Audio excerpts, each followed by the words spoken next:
Bonjour et bienvenue sur IE Web TV. On s'attarde aujourd'hui sur le nettoyage, une question d'importance dans la situation actuelle. Nous avons tous en tête les produits chimiques dispersés partout pendant la crise sanitaire, alors qu'on parle de plus en plus de nettoyage écologique. On en parle justement avec mon invité aujourd'hui, Christophe Denardis. Bonjour Christophe. Bien le bonjour, Aude Kersulek. Vous êtes le directeur des opérations de Reipat International. C'est une entreprise, alors qui n'est pas une entreprise de propreté, mais vous produisez et commercialisez une méthode de nettoyage qui permet de ne plus utiliser de produits chimiques. Alors, vous avez reçu un prix d'innovation. C'était à Paris lors du salon Europropre en avril 2019. Est-ce que vous pouvez nous en dire davantage sur cette solution miracle? Bien entendu. Alors la méthode RIPAT, elle est très simple. Elle permet de nettoyer toutes les surfaces lavables d'un bâtiment uniquement avec de l'eau. C'est pas l'eau qui fait le miracle, c'est la qualité de la fibre. Dans notre cas précis, on parle même de microfibres à mémoire. Et c'est vraiment dans l'appellation mémoire que toute la différence s'opère. Alors, pourquoi mémoire? Parce que notre fibre a la capacité de capter la saleté et de ne jamais la transmettre. Pour illustrer ce propos, prenons par exemple cette table sur laquelle on déverse expressément des choses grasses, comme du café, de la mayo, du ketchup. On va se rendre compte qu'en humidifiant notre fibre, la saleté va venir instantanément être captée. Là où ça devient intéressant, c'est qu'avec le côté sel de ma fibre à mémoire, je vais pouvoir nettoyer d'autres surfaces, parce qu'il n'y a jamais le transfert de la saleté.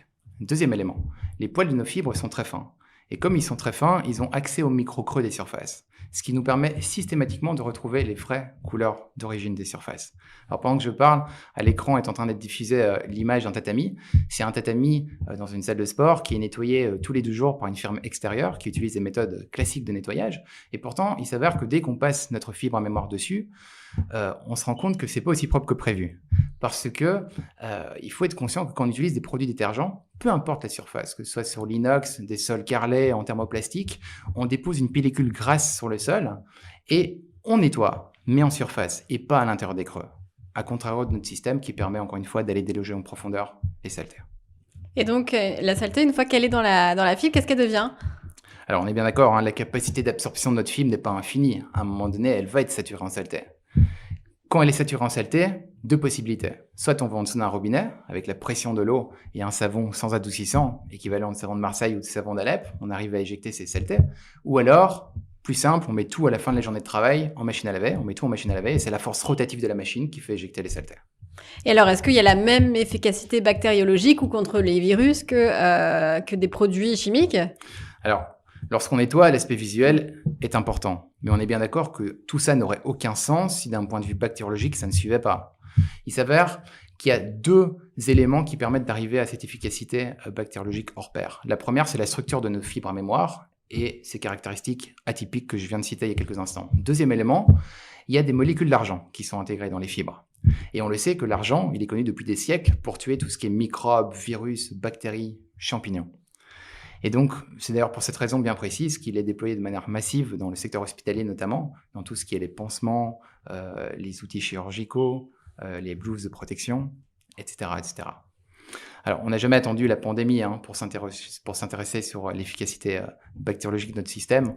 On avait énormément de certificats, de rapports qui attestaient de cette force bactériologique, mais certains de nos clients nous ont demandé des analyses complémentaires. Et donc, il y a une dizaine de jours, on a reçu des nouvelles normes, notamment la norme EN 14476 ou la norme ISO 18184, qui attestent formellement que notre fibre à mémoire est virucide, bactéricide, fongicide, et donc dans les faits concrets, détruit le SARS-CoV-2 à l'origine du Covid-19, mais également des micro-organismes bien plus tenaces comme le Staphylocoque doré, par exemple.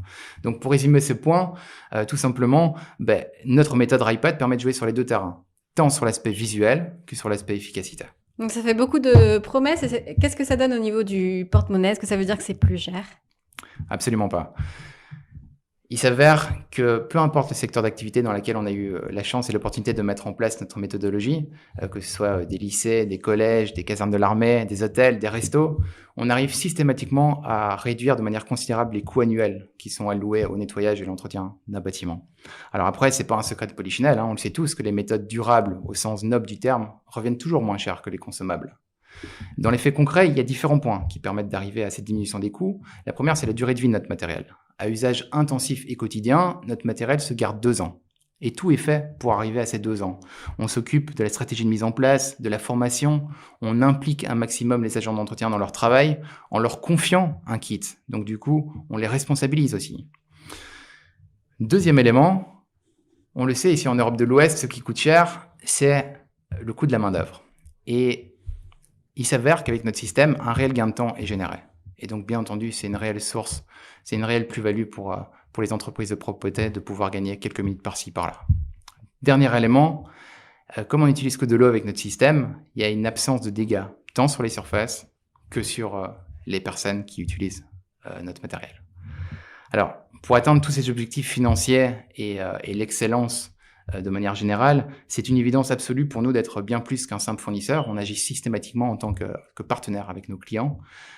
Parce qu'au final, il faut être conscient qu'on soit le donneur d'ordre, qu'on soit l'entreprise de propreté ou le fournisseur X ou Y, tout ça n'est rien d'autre qu'un travail d'équipe. Et si on veut atteindre les objectifs qu'on s'est impartis, il faut juste regarder tous dans la même direction. Et dans l'atteinte des objectifs environnementaux, est-ce que cette méthode permet aussi d'avoir un impact positif ? Alors, il y a toute une série de points qui permettent d'arriver à une diminution de l'empreinte écologique d'un bâtiment. La première, déjà, en utilisant notre système, il s'avère qu'on consomme moins d'eau. Parce que comme on n'utilise plus de produits détergents, ça veut dire déjà qu'il ne faut plus rincer les surfaces. Donc, on gagne une étape dans le processus, mais surtout, il y a moins d'eau qui est gaspillée. Un deuxième élément, c'est le fait qu'il y a moins de déchets, puisqu'on n'a plus ces bouteilles détergents de produits X ou Y. Un autre point, c'est le fait qu'il n'y a plus de produits chimiques, bien entendu, qui est déversé dans les eaux usagées. Et un dernier point non négligeable, c'est évidemment la pollution intérieure qu'on arrive à réduire à néant, en tout cas ce qui concerne le nettoyage à proprement parler. En dehors de ces points que je viens de citer, ce qui est clair et net pour nous, c'est que la crise sanitaire actuelle, elle ennuie tout le monde depuis 1 an maintenant. Mais il faut rester conscient et lucide que la crise environnementale n'est pas du tout terminée. Et c'est pas en portant un masque ou en restant confiné chez soi qu'on arrivera à la résoudre. Je pense profondément qu'il faut changer certains de nos modes opératoires pour pouvoir tout simplement arriver à une étape bien mieux que celle qu'on connaît à l'heure actuelle. Et d'ailleurs, c'est pour cette raison que j'aimerais juste reprendre les propos d'un certain Aurélien Barraud, qui est astrophysicien et professeur à l'université de Grenoble. C'est un fervent défenseur aussi de l'environnement, mais qui dit qu'au-delà de viser la transition écologique qu'on est tous en train de mettre en place, il dit qu'on devrait plutôt viser une révolution écologique. En somme, oui, ce qui est important, il faut être conscient que dans un monde où les ressources sont finies, on ne peut pas toujours viser une croissance infinie, on ne peut pas toujours produire plus, consommer plus, vendre plus, ce n'est tout simplement pas tenable. En tout cas, au sein de notre entreprise, chez RIPAT, on a vraiment à cœur de pouvoir optimiser l'ensemble des paramètres environnementaux.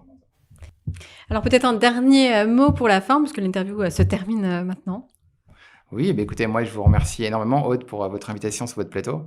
Ça a été un réel plaisir pour moi de partager tout simplement mon expérience et ma passion sur le nettoyage, sur la propreté, sur l'environnement, sur le confort des agents d'entretien, parce qu'au final, c'est ça le projet RIPAT. C'est un projet qui permet de répondre aux exigences et aux enjeux actuels de notre société. Et puis en 2021, je suis persuadé qu'il est important que les gens sachent que les alternatives à la chimie existent. Et je clôturerai juste par souhaiter un merveilleux anniversaire à mon grand-père. Il fête ses 92 ans aujourd'hui. Et ça semble un peu compromis pour cette année-ci, mais j'espère que dès l'année prochaine, on pourra tous manger le morceau de gâteau sur lequel la personne aura soufflé ses bougies sans avoir un petit rectus ou avoir une gêne quelconque. On l'espère, oui, c'est un joyeux anniversaire. Merci beaucoup Christophe Denardis d'avoir été notre invité. Merci à vous.